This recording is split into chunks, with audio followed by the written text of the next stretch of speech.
Hello students, आज आप SAD subject के अंदर आज टॉपिक है कोजेस ऑफ फीडर अथवा तो सेटलमेंट ऑफ पाइल। तो पाइल फीडर कई રીતે થાય છે અથવા તો પાઇલનું સેટલમેન્ટ કઈ રીતે થાય છે એ આજે આપણે ભણીશું। તો પાઇલનું સેટલમેન્ટ થવાના ઘણા બધા કારણો છે, જે રીતે કે એના ઉપર વધારે પ્રેશર આપવામાં આવે અથવા તો એના ઉપર જે હેમરનો ઉપયોગ કરવામાં આવે છે એ વારંવાર અથવા તો કેટલી વખત બ્લો કરવાના છે એનું ભાર જે નક્કી હોય છે 5 વખત 25 વખત એના કરતાં તો એનું બ્લો વધી જાય ત્યારે પણ શું થશે, પાઇપ કેમ થશે। પછી તમારી જે ગ્રાઉન્ડ હોય સોઇલ પ્રમાણે પણ આપણે પાઇપનો ઉપયોગ કરવાનો હોય, બરાબર, મટીરિયલ પ્રમાણે પણ પાઇપનો ઉપયોગ કરવાનો હોય। તો જે રીતે કે આગળ આપણે જોયું હતું કે કયા ગ્રાઉન્ડની અંદર અથવા તો કઈ સિચ્યુએશનની અંદર આપણે કઈ પાઇપ યુઝ કરવી એ પ્રમાણે આપણે કામ ના કર્યું હોય તો પણ આ રીતે આપણને ફેલર જોવા મળતું હોય છે। તો ફેલરની અંદર છે કે જે જમીનમાં પાઇપ ઉતારવાની હોય તે જમીન અંગે જરૂરી આંકડાકીય માહિતી ન હોય, એટલે કે જમીન આપણી કેવી છે એની પૂરતી માહિતી આપણી પાસે ના હોય તો પણ આપણી પાઇપ જે છે એ ફેલ થઈ શકે છે, બેસી શકે છે। સેકન્ડ છે ભારની ગણતરીમાં ખામી। પાઇલ ઉપર આવતો ખરેખર લોડ કેટલો છે એ આપણને જાણ ન હોય તો પણ આ રીતની પ્રોબ્લેમ સર્જાતા હોય છે। પછી પાઇલને જે ડિઝાઇન કરવાની હોય એમાં ખામી હોય અથવા તો એના ઉપર જે રેન્ફોર્સમેન્ટ અથવા સળિયા મૂકવાના હોય એ બરાબર મૂકેલા ના હોય અથવા તો સળિયા જ ના મૂક્યા હોય, બરાબર, તો પણ આ રીતની પ્રોબ્લેમ થતી હોય છે। પછી છે પાઇલની પસંદગીમાં ખામી। જમીનનો પ્રકાર અનુરૂપ પાઇલ ન હોય ત્યારે પણ આ રીતની પ્રોબ્લેમ થાય છે। પાઇલના મટીરિયલ પ્રમાણે પસંદગી ન હોય તો પણ આપણને આ રીતે પ્રોબ્લેમ જોવા મળે છે। પછી છે સ્થળ ઉપર ઢાળવામાં આવતા સિમેન્ટ કોન્ક્રીટ પાઇલની કામગીરીમાં એરર હોય ત્યારે લાકડાની પાઇલનું ઊંધાઈ અથવા તો અમુક રીતે ખવાણ થઈ ગયેલું હોય ત્યારે જમીનમાં રહેલા નુકસાનકારક તત્વોના લીધે પાઇલમાં મટીરિયલનું ખવાણ થવાથી પછી આપેલ છે કે પાઇલને જમીનમાં ઉતારવા માટે અયોગ્ય પદ્ધતિ, એટલે કે જ્યારે આપણે હેમરનો બી તમને સમજાવીએ એ રીતે ઉપયોગ કરવાનો હોય પણ આપણી પાસે જે મિકેનિઝમ હોય એ અવેલેબલ ના હોય તો આપણે શું કરતા હોય છે કે શોર્ટમાં કામ બતાવવા માટે ઉતાવળ કરતા હોય, કાં તો જે પણ કારણોસર આપણે પ્રોપર કામ નથી કરતા તો એ કારણે આપણી પાઇલ તૂટી જાય છે। જમીનના પ્રકારના અંદાજમાં રહેલી ખામી। હવે સોફ્ટ સોઇલ છે કે ગ્રાઉન્ડની અંદર વોટર ટેબલ અપ છે કે ડાઉન છે એ બધી જાણકારી ન હોય અને આપણે પાઇલ ઉપયોગ કરીએ તો એ કારણસર પછી જમીનની બેરિંગ કેપેસિટીનો આપણને ખ્યાલ ના હોય, એસ્પેશિયલી પાઇલને જમીનમાં ઉતારતી વખતે પાઇલ તૂટી જવી અથવા તો નવી જવી।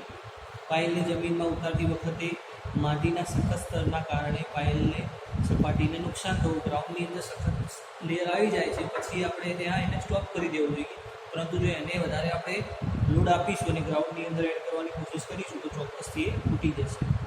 પાઇલના તળિયે નીચે પોચી જમીન હોવી।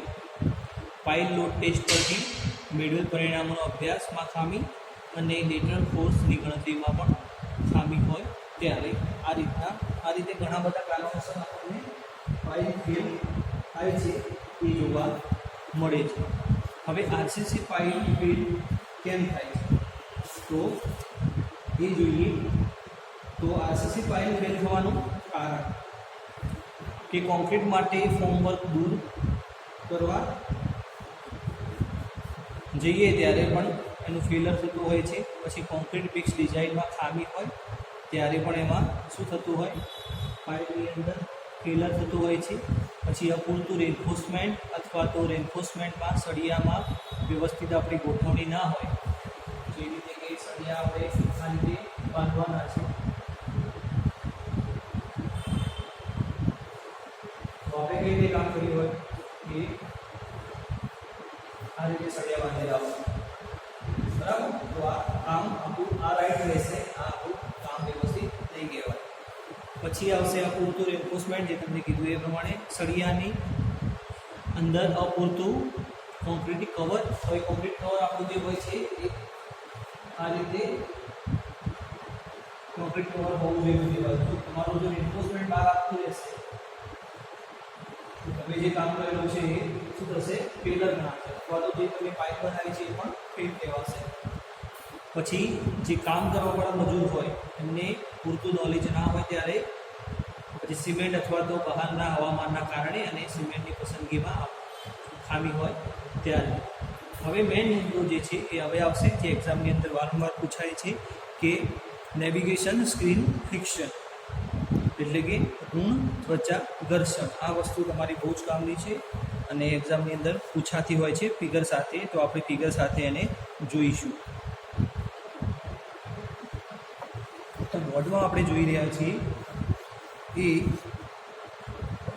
નેગેટિવ સ્કીન ફિક્શન છે, બરાબર, જેની અંદર તો આની અંદર QNF નેવિગેશન સ્કીન ફિક્શન આપણને જોવા મળે છે, જે આપણું થિયરીનું નામ છે, બરાબર. જે થિયરી શું કહેવા માંગે છે તો એ વસ્તુ આપણને અહીં જોવા મળી રહી છે. અહીંયા આપણે જોઈ રહ્યા છીએ એ છે પોઝિટિવ સ્કીન ફિક્શન, બરાબર. સાઈડમાં અહીંયા જોવા મળે છે લૂઝ ફિલ, પછી થિન ફિલ, અને નીચેનો જે ભાગ છે એને આપણે હાર્ડ બેરિંગ સ્ટ્રાટા અથવા હાર્ડ બેરિંગ લેયર તરીકે ઓળખીએ છીએ. હવે જે QU જોઈએ છે એનું ફૂલ ફોર્મ છે ultimate load carrying capacity of pile. QP જે છે એ છે પોઈન્ટ રેઝિસ્ટન્સ, બરાબર. અને QS જે છે એ અહીંયા લખેલું જ છે કે પોઝિટિવ સ્કીન ફિક્શન, બરાબર.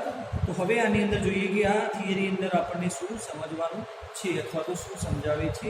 એક્ઝામની અંદર બહુ જ મહત્ત્વની છે. એક્ઝામની અંદર તમારે ફિગર અને ઇક્વેશન લખવાનું રહેશે. ઇક્વેશન પણ આપેલું છે, એની અંદર અલગ અલગ આપણને જે વેલ્યુ આપેલી છે પી તો પીને શું કહેવાશે એ રીતે અલગ અલગ એને સમજાવેલું છે F K, બરાબર. તો દરેક વસ્તુ આપણને ડીપમાં સમજાવેલી છે. થિયરી તરફ જઈશું તો જ્યારે પાઇલની આજુબાજુની માટી પાઇલ કરતાં વધારે નીચે બેસી જાય ત્યારે પાઇલને સપાટી પર નીચેના દિશામાં શું લાગે છે, ખેંચાણ બળ લાગે છે. આ બળને આપણે શું કહીશું, નેગેટિવ સ્કીન ફિક્શન. હવે પાઇલ જે છે આપણી એની આજુબાજુ પૂરણ કરેલું હોય છે, તો સમય જતાં શું થશે કે જે માટીનો જે આજુબાજુનો જે આપણને ગ્રાઉન્ડ લેવલ જે માટી જોવા મળે છે એ અહીંયા છે એને ઘટાડો થઈ એને નીચે જતી રહેશે. એટલે ઇનડાયરેક્ટલી માટીની સાથે આપણી પાઇલ પણ ગ્રાઉન્ડની અંદર એડ થવાની કોશિશ કરશે, જે આપણે અહીંયા જોઈ રહ્યા છીએ. તો એને કહેવાશે નેગેટિવ સ્કીન ફિક્શન. જ્યારે પાઇલની આજુબાજુ માટી નરમ હોય એટલે કે જોઈ શકાય છે અહીંયા લૂઝ હોય ત્યારે આવી માટી ધીરે ધીરે નીચે બેસી જાય છે. જ્યારે પાઇલની સપાટી પર નીચેની તરફ બળ પેદા થાય છે. આવી માટીની કૂટાઈ બરાબર થયેલ હોતી નથી, એટલે એને QNF એટલે કે નેગેટિવ સ્કીન ફિક્શનના લીધે પાઇલ પર આવતો ભાર વધે છે અને પાઇલ જમીનમાં વધુ ઉતરે છે. તો આ થઈ વાત પાઇલની કે નીચેની આજુબાજુની જે માટી છે એ બેસી જશે એટલે પાઇલ આપણી બહાર તરફ દેખાવા મળશે, બરોબર, જે ગ્રાઉન્ડની અંદર એડ કરી હતી. અને સાથે સાથે માટી બેસવાની સાથે સાથે નીચેનું જે બળ નીચેની જે ગ્રાઉન્ડની અંદર માટી છે એ પણ ઉપરની તરફ પ્રેશર કરશે. એના કારણે પાઇલની માટીની સાથે આપણી પાઇલ પણ નીચે બેસશે. તો એ વખતે જે ફોર્સ લાગશે એને કહેવાશે નેગેટિવ સ્કીન ફિક્શન. તો એની માટે ઇક્વેશન જે છે અહીંયા આપેલું છે કોહેઝિવ સોઇલ માટે એટલે કે સંસક્ત માટી માટેનું ઇક્વેશન છે, જેની અંદર અલગ અલગ નામ જે અહીંયા લખેલા છે એનું નામ P બરાબર છે પ્રાઇમરી ઓફ પાઇલ, પછી LFનું છે લેન્થ ઓફ લૂઝ પાઇલ, બરાબર. તો એ પણ તમારે નામ લખવાના થશે અને આ ઇક્વેશન પણ લખવાનું થશે. તો એક્ઝામની અંદર જ્યારે પૂછાય તમને તો આટલી વસ્તુ તમારે લખવાની થશે થિયરી સાથે. જે પાછળ ઇક્વેશન છે એ તમે અહીંયા મેં લખી દીધું છે, આટલું લખશો તો વાંધો નહીં આવે. પણ આપણને મેન વસ્તુ યાદ હોવી જોઈએ કે ઋણ ત્વચા ઘર્ષણ ગુજરાતીમાં કહેવાશે અને ઇંગ્લિશની અંદર નેગેટિવ સ્કીન ફ્રિક્શન કોને કહેવાશે. તો સિમ્પલ ભાષામાં તમને સમજાવી દઉં કે જ્યારે પાઇલની આજુબાજુની માટી બેસવાની કોશિશ કરશે અથવા તો સેટલ થવાની કોશિશ કરશે તો એ સમયે માટીની સાથે આપણી જે પાઇલ છે એ પણ બેસવાની કોશિશ કરશે. તો માટીની પાઇલ આપણી જે પાઇલ અને માટી વચ્ચે જે ફ્રિક્શન પેદા થશે એને કહેવાશે નેગેટિવ સ્કીન ફ્રિક્શન. હવે નેક્સ્ટ ટોપિક જે છે એ છે આપણું પાઇલ આઉટ બરાબર, પાઇલને બહાર ખેંચવા માટેની મેથડ એક્ઝામમાં પૂછાઈ નથી, પરંતુ આપણે એક વખતે જોઈ લઈએ. તો એની અંદર અલગ અલગ મેથડ છે, જેવી કે use of double acting steam hammer, એટલે કે ગરમ ડબલ એક્ટિંગ સ્ટીમ હેમર વડે આપણે શું કરવાની, એને બહાર ખેંચવાની કોશિશ કરીશું. તો એક મેથડ છે. પછી છે કે યુઝ ઓફ પાઇલ એક્સટ્રેક્ટર, એટલે કે આ રીતમાં ખાસ ડિઝાઇન કરેલી પાઇલ એક્સટ્રેક્ટરનો ઉપયોગ કરવામાં આવે છે, તાત્કાલિક ઉપયોગમાં લઈ શકાય છે અને ખાસ ફિટિંગની જરૂર પડતી નથી. પછી છે યુઝ ઓફ ટર્ન્સ, તો પાઇલને ખાસ ડિઝાઇન કરેલા ટર્ન્સ વડે ખેંચી શકાય છે. ટર્ન્સને પાઇલની ફ્રેમ સાથે બાંધી લટકાવી અને 50 ટન જેટલું ખેંચાણ બળ પણ આપી શકાય છે. પછી છે યુઝ ઓફ વાઇબ્રેટર, તો વાઇબ્રેટરનો ઉપયોગ કરીને પણ આપણે પાઇલને શું કરી શકીએ છીએ, બહાર ખેંચી શકીએ છીએ. યુઝ ઓફ ઇલેક્ટ્રિસિટી, એટલે કે આ સીટમાં, આ પદ્ધતિમાં એક સીટ પાઇલનો ઉપયોગ કરવામાં આવે છે. સીટ પાઇલમાં ટૂંકા સમય માટે સીધો જ વીજ પ્રવાહ પસાર કરવામાં આવે છે, જેથી જમીનમાંનું પાણી સીટ પાઇલ તરફ આકર્ષાય છે અને જે પાઇલ સાથે ઇંજણનું કામ કરે છે અને માટી અને પાઇલ વચ્ચેનું જે ઘર્ષણ હોય છે એને ઓછું કરી નાખે છે. તો આપણે જે આ મેથડ જોયું, બરાબર, એની કેમ જરૂર પડે, અથવા તો પાઇલને બહાર કાઢવાની કેમ જરૂર પડે, તો એ હવે જોઈએ કે જે કારણો આપેલા છે કે પાઇલને બહાર કાઢવાની જરૂર કેમ પડે છે. તો પાઇલને જમીનમાં ઉતારતી વખતે નુકસાન પામેલી પાઇલને બદલવામાં, કે જ્યારે જમીનની અંદર આપણે પાઇલ ઉતારતા હોઈએ છીએ અથવા તો ઉતાર્યા પછી અમુક સમય પછી ડ્યુરિંગ આપણે કન્સ્ટ્રક્શન વર્ક કરી રહ્યા હોય ત્યારે, તો એને નુકસાન થયું હોય તો એને બહાર કાઢવા માટે, પછી પાઇલ ઉપર બાંધકામ આવેલ સ્ટ્રક્ચરને તોડી પાડવામાં આવેલ હોય ત્યારે પાઇલ ફરી વાપરી શકાય તેમ ન હોય તો નવી પાઇલની એડ કરવાની જરૂર પડતી હોય તો એ સમયે પણ આપણે પાઇલને બહાર કાઢવાની જરૂર પડે છે. પછી છે કે જમીનમાં પાઇલ ઉતારવાની હોય તે જમીન અંગે માહિતી મેળવવા, પાઇલને કુલિંગ આઉટ ટેસ્ટ કરવા માટે, અને લાસ્ટ કામચલાઉ કામો જેવા કે કોફર ડેમ માટે જમીનમાં ઉતારેલ સીટ પાઇલ કામ પતી ગયા પછી કાઢી લેવામાં આવે છે. તો આ થયા આપણે પાઇલ બહાર કેમ કાઢવી જોઈએ. એના પહેલાં જોયું કે પાઇલને બહાર કાઢવા માટે આપણે કઈ કઈ રીત વાપરીએ છીએ. હવે આપણે મેન જોઈશું જે એક્ઝામની અંદર પૂછાય છે, અંડર રીમ પાઇલ.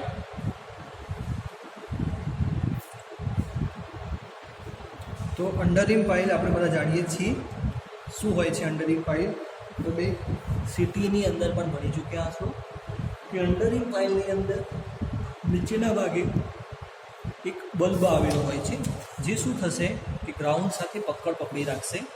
જેવી રીતે કે આપણે અહીં જોઈએ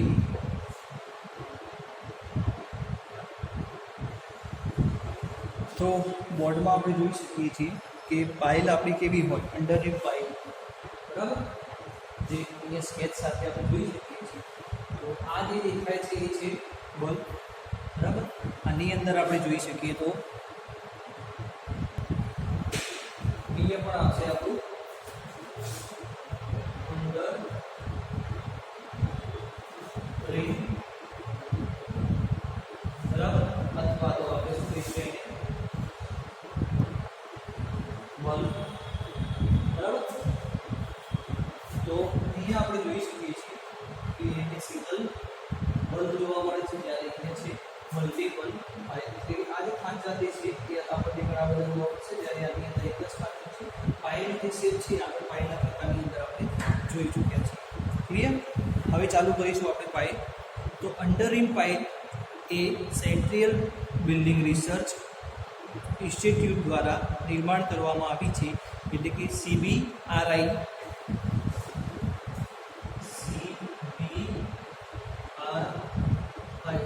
જેનું ફૂલ ફોર્મ છે સેન્ટ્રલ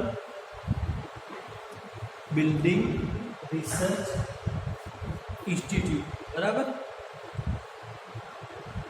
આ પાઇલ RCCના બનાવવામાં આવે છે. પાઇલના નીચેના છેડે ભાગે શું છે, બલ્બ જેવો ગોળાકાર ભાગ એક બનાવેલો હોય છે, જે શું કરશે કે જે ગ્રાઉન્ડની અંદર સોઇલ સાથે અથવા તો ગ્રાઉન્ડની અંદર સારી રીતે આપણે પકડ બનાવી શકશે, જેને આપણે અંડર રીમ અથવા તો બલ્બ તરીકે જાણીએ છીએ. પાઇલનો વ્યાસ 20 સેન્ટીમીટરથી 50 સેન્ટીમીટર જેટલો અને બલ્બનો વ્યાસ એનાથી 2 અથવા તો 3 ગણો રાખવામાં આવે છે. એટલે કે પાઇલનો વ્યાસ આપણો 20 થી 30 સેન્ટીમીટર હોય તો એ પાઇલનો જે બલ્બ છે એનો 2 થી 3 ગણો હોવો જોઈએ. પાઇલની લંબાઈ આપણી 3 to 8 મીટર જેટલી હોય છે અને 2 પાઇલ વચ્ચેનું સ્પેસિંગ જે છે એ છે 2 to 4 મીટર જેટલું રાખવામાં આવે છે. પાઇલ પરનો સલામત ભાર 20 થી 40 ટન જેટલો હોય છે. 2 બલ્બ વચ્ચેનું જે સ્પેસિંગ આપણને આપેલું છે એ 1.25 થી 1.50 ગણું હોય છે. પાઇલ પરનો ભાર વધારે હોય તો એક બલ્બ કરતાં વધારે બલ્બ મૂકવામાં આવે છે. એટલે કે જ્યારે પાઇલનો લોડ વધશે તો એ આપણે આ રીતે બલ્બમાં આપણે એડ કરતા જઈશું કે બલ્બની સંખ્યામાં આપણને વધારો થતો જોવા મળશે જ્યારે પાઇલ ઉપર લોડ વધારે આવતો હશે ત્યારે. એક વસ્તુ આપણને યાદ રાખવાની છે કે સેન્ટ્રલ બિલ્ડિંગ રિસર્ચ ઇન્સ્ટિટ્યૂટ, બરાબર. હવે આવશે બ્લેક કોટન સોઇલ, એટલે કે પ્રસરણ થાય તેવી કાળી માટી માટે. તો આ પ્રકારની માટીનું પાણીના સંપર્કમાં આવતા એક્સપાન્શન થાય છે. જે ચીકણી માટી હોય છે આપણે કાળી માટી કહીએ છીએ અને પાણી દૂર જતાં શું થાય છે, તિરાડો પડી જાય છે, એટલે કે સંકોચન થાય છે, કોન્ટ્રેક્શન થાય છે. જેથી આવી માટી પર કરેલ બાંધકામમાં તિરાડ પડી જાય છે અને ખામી નિવારવા માટે આપણે શું કરીએ છીએ, અંડરરીમ પાઇલનો ઉપયોગ કરતા હોઈએ છીએ. પુરાણ કરેલ જમીન જેની ભાર બેરિંગ કેપેસિટી ઘણી ઓછી હોય તો એ માટે પણ આપણે અંડર રીમ પાઇલનો ઉપયોગ કરીએ છીએ. પછી રેતાળ જમીનમાં ભૂજલ સ્તર ઊંચું હોય તો એ વખતે પણ આપણે અંડર રીમ પાઇલનો ઉપયોગ કરીએ છીએ. જ્યારે પાયા ઉપર લાગતું લિફ્ટિંગ ફોર્સ વધારે હોય એ સમયે આપણે શું કરીશું, અંડર રીમ પાઇલનો ઉપયોગ કરીશું. એટલે કે અંડર રીમ પાઇલ કઈ જગ્યાએ ઉપયોગ કરવી એ આપણે હાલ જોઈ રહ્યા છીએ. પછી છે કે જે પાઇલ નીચેના છેડે એક બલ્બ હોય તેને સિંગલ અંડરરીમ પાઇલ, જે અહીંયા મેં લખેલું જ છે, અને જેમાં 2 બલ્બ હોય અથવા તો 2 થી વધારે હોય, આની અંદર આપણને 3 જોવા મળ્યા છે, તો એને આપણે શું કહીશું, મલ્ટી અંડરરીમ પાઇલ તરીકે ઓળખતા હોઈએ છીએ. હવે અંડરરીમ પાઇલ જે છે એની ભાર વહન ક્ષમતા વધારવાની રીત કઈ છે કે આની જે બેરિંગ કેપેસિટી છે ઓરિજિનલમાં એનાથી પણ વધારે ઓરિજિનલ બેરિંગ એસબીસી વધારવી હોય આપણે અથવા તો લોડ કેરિંગ કેપેસિટી વધારવી હોય તો એ માટે મેથડ કઈ છે, તો એ છે બલ્બની સંખ્યા વધારીને. અહીંયા એક બલ્બ છે, અહીંયા 3 છે, તો 3ની જગ્યાએ આપણે 4 પણ કરી શકીએ છીએ, તમારી જેવી રિક્વાયરમેન્ટ. પછી છે કે બલ્બનો વ્યાસ વધારીને તો આપણે આ રીતે બલ્બને વ્યાસ વધારીને પણ શું કરી શકીએ છીએ, પાઇલની આપણે લોડ બેરિંગ કેપેસિટી વધારી શકીએ છીએ અથવા તો વધારે લોડ વહન કરે એ માટે આપણે બલ્બની વ્યાસ વધારીએ. તો પછી પાઇલની લંબાઈ વધારીને, પાઇલની લંબાઈ આપણે છે આ છે x લંબાઈ છે તો આપણે એને વધારીને એટલે પાઇલ જેટલી કરી દઈએ બરોબર સમજવા માટે તો પણ એને લોડ બેરિંગ કેપેસિટી વધી જશે. પછી આવશે કે યોગ્ય ડિઝાઇન કરીને એન્ફોર્સમેન્ટના સળિયા મૂકીએ. તો આની અંદર આપણે એન્ફોર્સમેન્ટ નથી મૂક્યો, ઓનલી ખાલી શું છે, ઓપરેટિંગ વર્ક જ છે, બરાબર. તો આની અંદર આપણે સળિયા મૂકીને પણ બનાવીએ તો આપણને સારી એવી મજબૂતી મળશે, બરાબર. અંડરરીમ પાઇલની અંદર અલગ અલગ પાઇલ આવે છે જેની અંદર સ્ટીલ પણ હોય છે, પણ આ જે હાલ આપણે જોઈ રહ્યા છીએ એની અંદર આપણે ખાલી કોન્ક્રીટ જ એડ કરેલું છે. તો આજે આપણે અહીં સુધી રાખીશું. નેક્સ્ટ લેક્ચરની અંદર આપણે આગળ જોઈશું અંડરરીમ પાઇલનું બાંધકામ, એટલે કે કન્સ્ટ્રક્શન ઓફ અંડરરીમ પાઇલ્સ. તો અહીં સુધી રાખીએ. તમારે આજના લેક્ચરમાંથી અંડરરીમ પાઇલનો સ્કેચ દોરવાનો અને મોકલવાનો રહેશે અને નેગેટિવ સ્કીન ફિક્સરનો સ્કેચ પણ દોરી અને મોકલવાનો રહેશે, બરાબર.